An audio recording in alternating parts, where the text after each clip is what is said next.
nearing the end.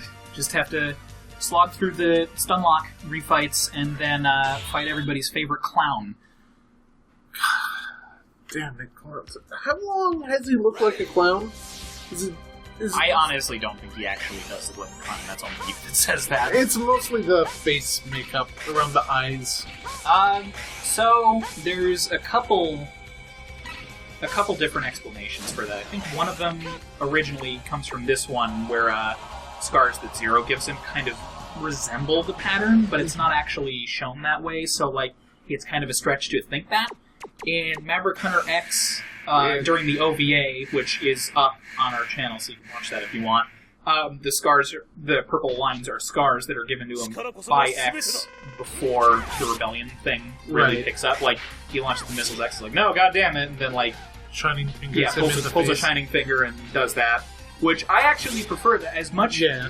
Like, Maverick Hunter X is really hit or miss for me, so it's not really fair of me to accept that as the canon explanation, but like, it's actually presented in a way that makes sense as opposed to just assuming it's that way from the Zero fight, just because like, there's one scar that kind of looks like that, but literally it's just like most of his face skin is ripped off, so it's like, fine, you're not wrong, I guess, but like, it's not really shown that way, so I'm forced to assume it's this other way. I more meant from just like an in-game design perspective.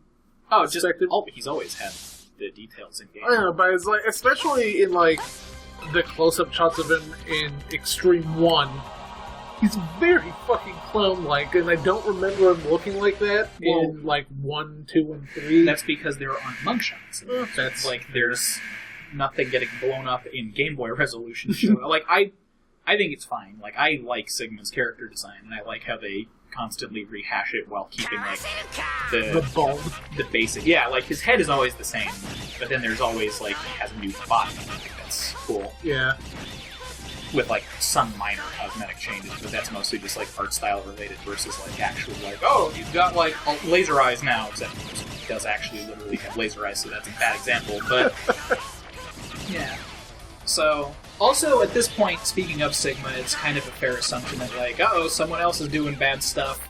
And even though it's still showing, like, the Rebel Force logo on the health bar, my assumption is always, like, these are just, like, soulless Maverick copies that Sigma, like, resurrects. But it's never really explained what the refights are. They're just kind of a thing that the games do. It's just gamification.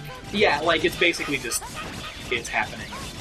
They cover it in some of the comics and stuff like that, but not really enough for me to go into, and it's mostly in the classic Archie comics. So, it's not really worth bringing up. So my assumption has just always been like, oh, he just like resurrected, like they're not themselves anymore. It's just like, this is a battle body, which is kind of his thing. So, I'd say that's a fair assumption.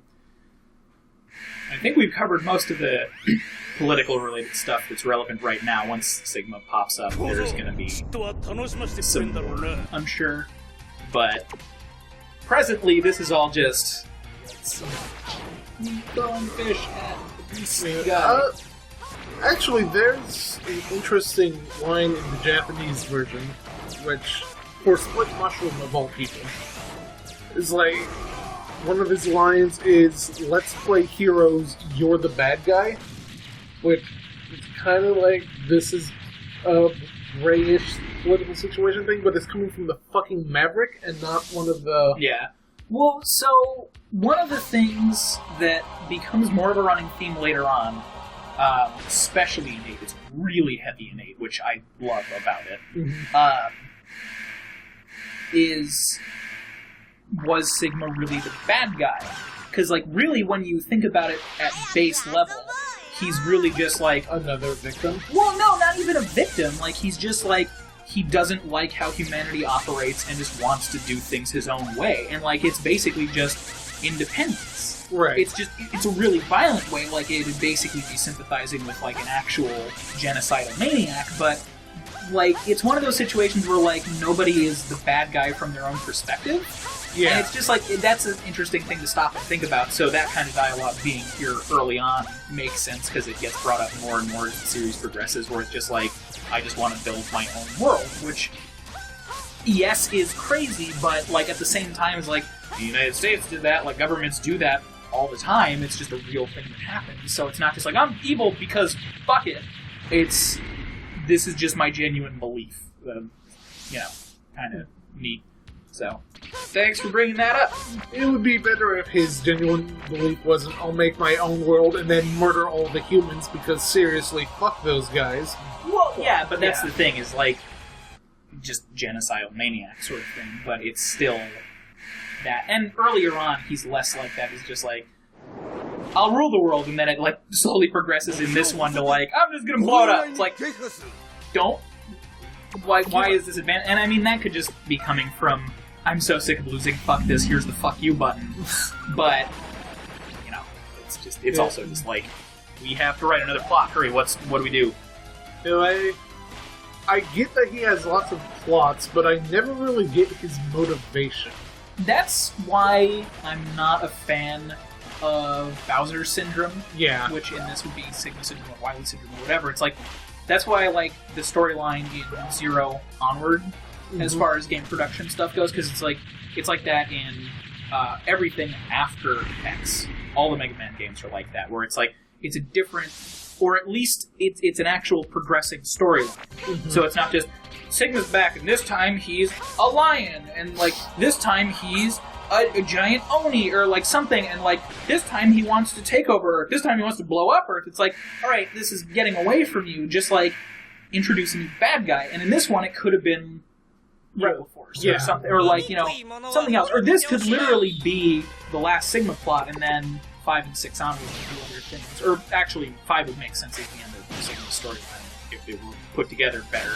And then there's other villains in other games, like Giemel and Zane, Berberkana and Gareth, could just stand on their own, but every time they're like, oh, but it was Sigma doing it. It's like, but why? Like, it's not like we won't understand that it's an X game if he's not in it. And after, like, the games, game-wise, because, I mean, release order and stuff, but, like, Zero, ZX, Battle Network, Star Force probably, and Legends are all progressive, as opposed to this one that's just, like, it's the same, really, every time. Which is another reason why I really like how some of this ends up, which, no spoilers or anything, but I wish that that's something games like this would do more often. And it would solve a lot of these writing issues where it's like, well, how do we motivate Sigma this time? It's like, we don't, because Sigma's been dead for 2 games. Here's a new guy who's doing something completely different. And it would just make it easier and better and more interesting overall. And it's not even, like, just isolated to Sigma or Bowser or Wily. Like, lots of villains, it's just, I just want to explode shit because fuck it. And there's no real... Yeah. And I mean, that's kind of fine as long as it's not all of your bad guys, or it's not something that goes on for too long. Like, you can have a bad guy that's just an asshole or, like, chaotic or whatever, as long as it's not for 8 games in a row. It's just like, I don't care anymore. Yeah, and as long as you just explain, no, it's because I'm an asshole, rather than just, this week I'm going to explode Brazil for whatever reason. It's like, why? Help me, why? God damn it. Yeah. It's why a lot of old cartoons and stuff get, like, really ridiculous. Like, we were talking about Transformers G1 the other day, and there's an episode where Megatron literally steals the Empire State Building. And it's like, I think this has kind of escaped your writing boundaries at this point. Maybe do something else. Which is, obviously a completely different discussion. But it's just like a normal writing rules. Like, it's just going to stagnate if you don't have something in mind for the future. And if you don't, then just kill your villain and come up with something next time. Yeah. No one is going to be mad at that. No one will be mad that you're completing your story. It's completely acceptable. And I think this is a good example of that. This one in particular is just like, there's so much shit going on. And like, just remove Sigma from this plot entirely and make it all about the Replica Force, and I think you'd have a pretty cool story about, like, the political situation in this universe and what it means to be a Maverick and to make your own decisions and shit. But with, like, our other suggested changes. Because if it was literally just this minus Sigma, it'd be real weird. Well, yeah. But, yeah. This game needs a lot of help. For starters, change the tile set so there's not fake perspective on everything. He is God, just don't ever do that. Maybe make good boss fights. Well, boss fights are fun. Weakness weapons. or rather are too good, I guess, is a better word. Make the bosses react better to the weakness weapon. Make every boss fight double. Oh my god, I can't believe that's actually something I can really say. I love Double so much. I love his just singular frame of animation. Yeah.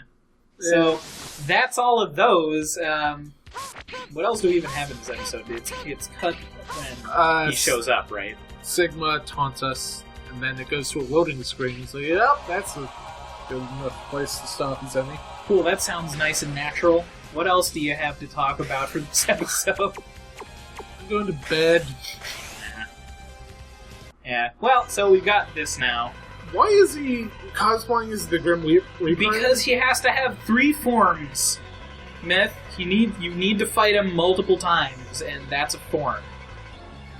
But yeah, so this is where he reveals, like, oh, so I was pulling all the strings, and I made it so that you guys fought. Like, basically he inserted Dragoon to make the Sky Lagoon fall. I keep wanting to say Colony, and that's wrong. So he made the Lagoon fall, made it kind of almost vaguely look like Repliforce did it with, like, maybe guys that were under his command. I don't fucking know. Because the ball soldiers are Repliforce. They're not the soldiers in the intro cutscene, which is another thing that we found out recently because I'm really fucking curious about those guys. But they're still Repliforce, so Repliforce is actively shooting at X. And we'll get more to it later.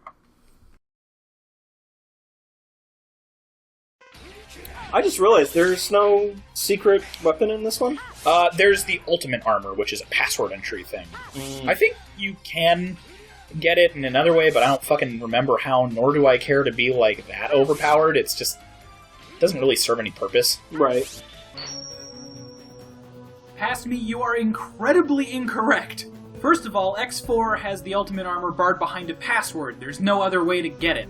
Highlight X when starting a new game. Hit O twice, then left 6 times. This works on the D-pad. Then you want to hold L1 and R2, then press start. Hold L1 and R2 all the way through until the intro stage begins. You can skip cutscenes, just don't let go of those buttons. If you entered it correctly, X is going to have a slightly different palette when starting the game. After this, entering any armor capsule will give you the entire ultimate armor. So go for Web Spider, it's the easiest. Functionally, the ultimate armor is pretty much the same as the 4th armor. The boots and helmet aren't any different, and it gives you the plasma charge shot instead of the stock charge shot. The body part still reduces damage by 50%, but the Nova Strike is really where the ultimate armor is important. In addition to the Nova Strike having a larger hitbox and a longer dash distance than the 4th armor's version, it also has unlimited energy. It can only be used once per jump, which basically means you use the attack and either have to touch a wall or the ground before you can use it again. Saying that it doesn't do shit to bosses is also an understatement. The Nova Strike does do an obscene amount of damage. It won't instantly kill bosses or mini-bosses, but it will still pass invincibly through them, and it's totally worth using over weakness weapons or the Buster or anything else you have. The main drawback to it is the fact that if you touch a wall at all, or anything that won't be destroyed, you immediately stop, which also means that if you run into spikes with it, it will kill you, unlike secret attacks from previous games. Also, how about a little bit of interesting trivia? Dr. Light mentions in the capsule that the armor is incomplete and might be dangerous to use. This doesn't ever really come up in the game. This is a bit of a stretch, but that might refer to an armor feature drawn in a bunch of the official artwork that shows the armor components forming a flying platform. This is a feature that doesn't appear in any game that the Ultimate Armor's in, but it looks kinda cool. Also, it shows up in Project Crosszone, and it's fucking rad whenever it does.